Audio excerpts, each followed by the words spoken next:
ভাই বিরাট কোহলি সে পাঙ্গা এটা প্রত্যেকের কাছে কিন্তু ভারী পড়ে। আমরা দেখলাম যে বিরাট কোহলির সঙ্গে যে এগ্রেসিভ সেলিব্রেশন প্রত্যেকটা ব্যাটার এটা ঋতুরাজ গায়কোয়াড় হোক বা শিবম দুবে হোক, যখন বিরাট কোহলির ক্যাচ ধরে সে Shivam Dube over excited celebrate করছে, তখন কিন্তু বিরাট কোহলি এটা লক্ষ্য করছে।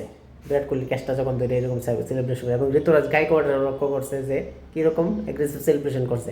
আর ঠিক তারই কিন্তু বদলা নিছে এই দুইজন উইকেট আউট হওয়ার পর। ঋতুরাজ গায়কোয়াড় যখন আউট হয়েছে, বিরাট কোহলির দেখেন এখানে অ্যাগ্রেশনটা দেখা যায়, কীরকমভাবে অ্যাগ্রেশন সেলিব্রেট করতেছে।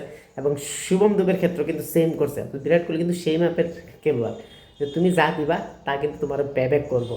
এবং বিরাট কোহলি কিন্তু এটা ইন্টারন্যাশনাল স্টেজেও করে আইছে, আইপিএলও করে আইছে এবং করতেছে এবং আরও করবো। বা বিরাট কোহলি লোকে পাঙ্গা সহজে নিও না, এরকম লেভেলের ক্রিকেটার, ওয়ার্ল্ড ক্লাস ক্রিকেটার। আর অ্যাগ্রেসিভের কথা যদি কই, বিরাট কোহলির সবাই নিচে, বিরাট কোহলি সবার উপরে। বিরাট কোহলি কেউ পারতো না, পারছে না, কোনো সময় পারতো না।